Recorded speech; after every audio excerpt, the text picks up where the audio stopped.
Hello chess friends and welcome to that of Chess channel and welcome to really one of the most humiliating games that I've seen in my life. We have here Stockfish versus Viridithas from the official CCRL chess.com website in a beautiful Najdorf Sicilian game, and it's humiliating because in one particular moment we'll have really the so-called bad bishop strategy, and the bad bishop strategy is a strategy that you apply in order to restrict your opponent's bishop by forcing him to play with his pawns on the same colored squares that the bishop is covering. So basically when your opponent is having a dark square bishop, you want to keep many of his pawns on dark squares in order to restrict, of course, the activity of this bishop.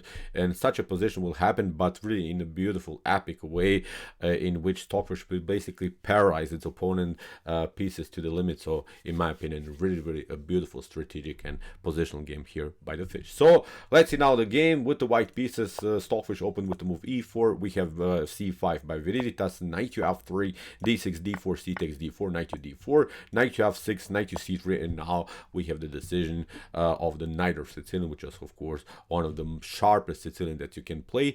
But this game I think will be more positional, that I think fits also maybe for beginners, because I think here the strategic concepts that will happen I think can be understood much easier than these brutal tactical games that we have seen many times played by Stockfish and some other top engines. So we have now bishop to g4, g5, already a positional threat to play bishop to f6, doubling up the pawn structure here on the f file. So that's why e6, going into this so-called chevening structure, e6, d6 flexibility. Later black can break and enter by pushing to pawn to d5. So we have f4, aggressive method, knight from b to d7, queen to f3, preparing queenside castling, and after queen to c7 and queenside castling by white, we have now reached the common position of many Sicilians. This is now the opposite side attack game, where probably white is of course castled here already on the queen side, but black will castle on the king side, and then both sides try to attack their opponent's king, and who is faster on the attack will probably win the game. So here we have bishop to e7, normal development, and now Stockfish makes already a dangerous move, f5. f5 is forcing already a reaction. You see, there's not so much that can be done. If you play here e takes f5, then this knight is coming into the game. So now the main line is simply here to push the pawn on e5. The knight retreats, but after this maneuver of black's, okay, we have reached really the common Najdorf Sicilian structure, but we have now common position in which black is simply left with a weak square on d5, but also with a weak backward pawn on d6. And the problem I think of blacks is always the immobility of this pawn. Black would love, I think, to play the move d5 and then liberate maybe the dark square bishop. And you see now from this point on, Stockfish is playing on a beautiful bad bishop strategy. What I meant, as I said in the beginning, a bad bishop strategy is somehow to restrict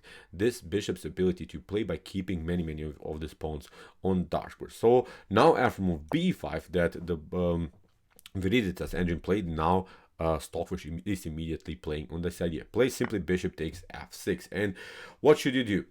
The problem is now you have to take here with the knight. If you take with the bishop, and you would love, I think, to take with the bishop, maybe at least activating the bishop on this side of the board, but it's not working because of this threat. Knight to d5, you have to step back here to d8, and now queen to c3 is going to happen. We're threatening knight to c7 fork. You have to maybe castle, and now look at this, queen to c6 is winning even the game immediately. Okay, maybe you can somehow get with your rook out of this mess, but your d6 is weak, bishop paralyzed. So in my opinion, really not a good game here here for black for sure. Even in some lines, even if you somehow maybe activate the bishop like this, the rook is on the d file. So really a tactical mess here for black. So see, after the interesting bishop to f6, black has to take out now with the knight, but the issue is here that still this bishop is paralyzed now by the knight. So beautiful bad bishop strategy. So we have here knight to d5, forcing a blocked out pawn structure in the center of the board, which creates again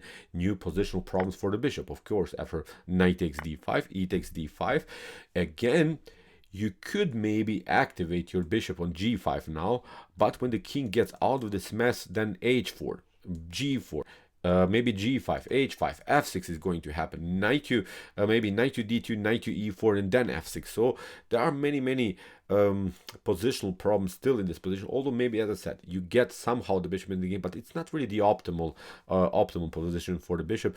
I like maybe this light square bishop more. At least this light square bishop is attacking another pawn, and maybe we can try at least somehow to attack the queen side, but we have to say this is really not the optimal piece. So well, now comes king side castling, bishop to d3. We have now the move a5, and now knight to d2 with the preparation to play knight to e4, and then break and enter with the move f6. So b4, knight to e4, and now again already huge positional problems. For instance, let's see if you play something like rook to b8. For instance, if you ignore the potential threat of f6, because in the game f6 was played by Viridithas, and it seems like a strange move because you're paralyzing further your bishop, but actually you have to play this move. For instance, let's see, you play a normal move, maybe rook to b8, and then you're trying, I don't know, a4, b3, and similar stuff. You're trying to keep some kind of a progress here on the queen side. Then look at this, f6 is going to happen for sure, and whatever you do, I think it's just a mess for black again. For instance, you take with the bishop. After bishop to f6, we don't want to pick up the bishop. Now queen to h5 is winning the game, I think, even immediately, because of course you cannot play g6, you lose the bishop, it comes with a check, and the huge tactical threat is knight takes f6, g takes f6, and then here queen to h7 would be even checkmate. If you play h6, then again we'll take g takes f6, and then this pawn is falling. So again, a messed up game. So look at this, after move f6, okay, you can also take, of course, here with the pawn, but it's not getting better because white would play here a beautiful positional move g4, and now the clear idea is to play something like knight to g3, bishop to f5, getting rid of the key defender of the f5 square, and then to jump with our knight to g3. As I said, bishop to f5, knight takes f5, and in a potential knight on f5 versus bishop on e7 middle game slash end game, whatever you want to call it,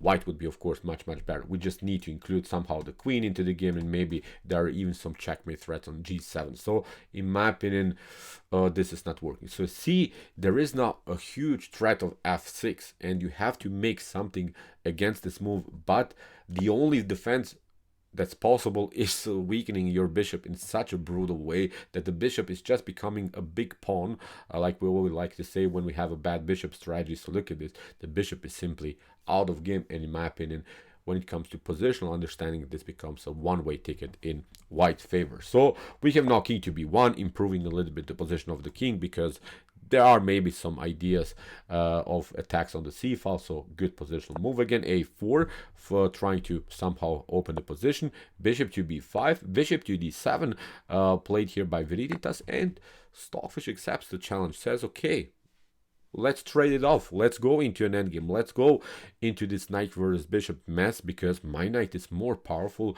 than your bishop. Your bishop is always stuck to the defense of the pawn on d6. My knight is centralized, and I think the normal idea here is just to let the pawns roll here on the king side, because not that this knight is only attacking the d6 pawn, it supports, of course, also the potential g5 progress and maybe some attacking possibilities around the square f6. So the knight is, I think, much more powerful than the bishop. So we have queen to d7, rook to d3, rook to c8, g4. Now the progress is coming. We have rook to c4, b3, and now rook to c8. If, of course, here a takes b3 happens, then my recommendation is always to take with the c pawn, because the only chance that I see here for black is somehow to attack the a file.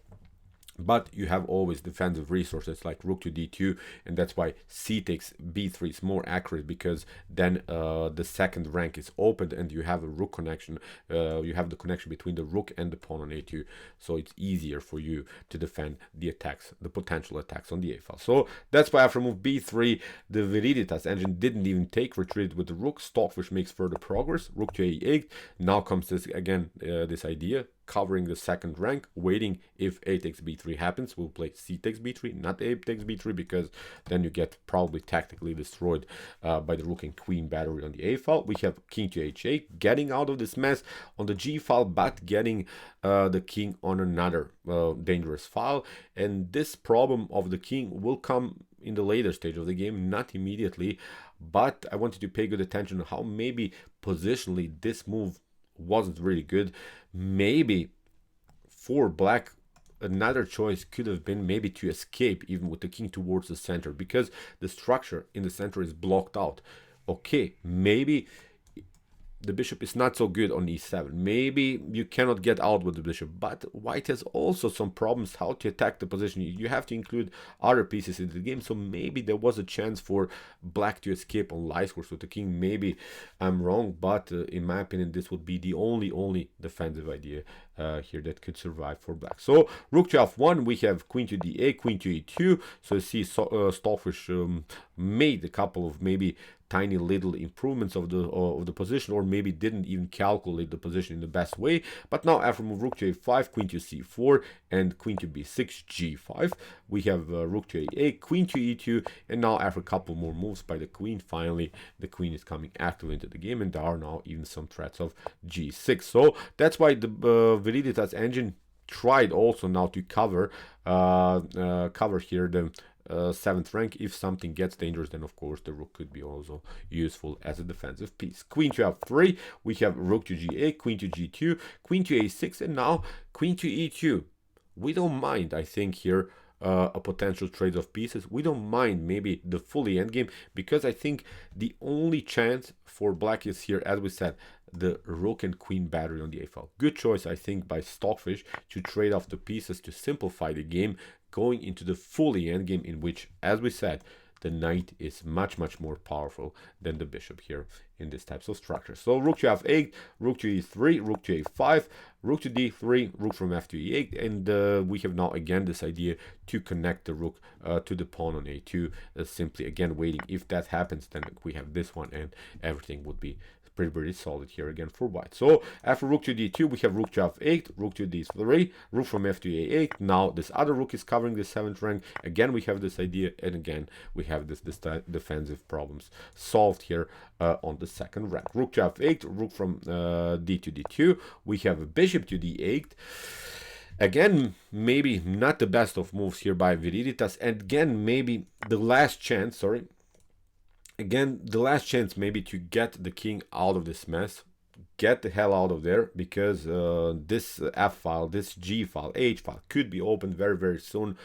Very anti-positional moves here by Viridithas. Bishop to d8 leaves, of course, also here the pawn on d6 unprotected, but of course what black was hoping for, maybe knight takes d6, then something like this, f takes g5, h takes g5, bishop to g5, maybe getting out of this mess. But even in this position, I think white should be better, will simply retreat with the rook, will play knight to e4, and let the pawn roll here with the support of the knight and the rook on the d file. But Stockfish didn't risk anything, he played simply g6, keeping this pawn out of the dark square attack, because we saw the tactical problems here. Bishop to b6, rook to f3, rook to d8, g takes h7, king to h7, rook to g3, trying now rook to g6, and then h5, h6. That's now the tactical motif that Stockfish is trying here, and then also here trying maybe to open the h file. So now comes rook to h8. If you play here rook to a7, I wanted to show you how really, although simplified, this position can be very dangerous. Look at this. We play simply, after rook to a7, we play simply h5. After something like rook to c7, h6 is the winning idea immediately. So black has to be careful about this tactics. For instance, if you play g takes h6, then knight to f6 comes with the check. You have to play something like here king to h8, rook from d to g2, and now you are covering maybe here the 8th rank. But now after rook to g7, there's nothing that can be done. You get even checkmate here. You get this beautiful checkmate pattern, this Arabian checkmate in the corner of the board. So look at this. After move h6, of course, if you take with the king on h6, then you get checkmated with the rook on the h file. So we should not forget about this. After rook to g3, h5 and h6 is really a huge threat. Not only a positional threat, it's even a checkmate threat by the activity of white. So here rook to h8, trying to cover everything. Now this pawn is hanging. You see the pawn was a vulnerable piece through the whole game. Now finally Stockfish took it. We have rook to d8, knight to c4. We have rook to b5, h5, bishop to d4. Now again d6. Now we're making further progress with this pass pawn on the d file. Rook to g8, rook to g4, rook to d8, and now rook to h2. Again preparing these ideas of h6, and then if you take with the pawn, then rook to g6, and then rook to h6. Could be even a checkmate with both of these rooks activated on the g and h file. So again, dirty ideas, but only of course in white's position. Black is trying simply to survive this game somehow, but it's not working. Of course, rook to g8, Stockfish makes further progress, which of course deflects maybe one of these defenses from the defense of the position. We have rook to d5. Now comes this idea of rook to g6. If you play rook takes d7, you know the grip h6 is going to happen. For instance, you play bishop to g1, rook to h5, and you just can prolong the game. Rook to f1, but look at this. This is immediately checkmate. Or maybe with this kind of idea, if you take, of course, instead of this move, let's see, maybe this one, then this is the pattern that we're searching for. Of course, black can play maybe something else, but it's useless against this types of positions. So let's go back. After rook to g6, here in the game bishop to g1 was played. We have rook to g1. So this is simply just prolonging the game. Nothing can happen. And after rook to d7, actually in this position, Viridithas resigned. So there's nothing that can be done. It's really rook to g6, even with the bishop on the board. So we just play attack against the rook, but now h6 is again winning the game here for white. So incredible positional game here by the fish. I really loved this early idea. Maybe this can be your home preparation against the Najdorf. Let's go back. I think this line is pretty forced. Queenside castling, queen to c7. Now we're playing f5. The only maybe way to play against this move is knight to e5, but then still with queen to h3, we're continuing the pressure. So still, I think, dangerous game here for black. But I really love this choice after e5, knight to b3. Now bishop to f6 immediately. So we're not waiting here. We immediately give up the bishop for knight. The issue is, as we said, knight to f6 has to be played, because after bishop to f6, you get this problems, knight to d5, queen to c3, and now the fork idea on c7. So, as I said, maybe you can analyze also some other lines for yourself at home. The PGN is in the description below. Please check it out. I think it's a beautiful line against the Najdorf Sicilian. So, okay, I hope that you enjoyed this game. I really enjoyed it a lot. Interesting positional ideas here played by Stockfish. If you want to see more positional and beautiful, sharp, tactical games played by top engines, check out our Commons the Chess Games Played by Computer series. Here's the link of our playlist, and if you like this content, don't forget to subscribe to my channel. See you soon with some more videos, and what do we say? Chess is the best, of course.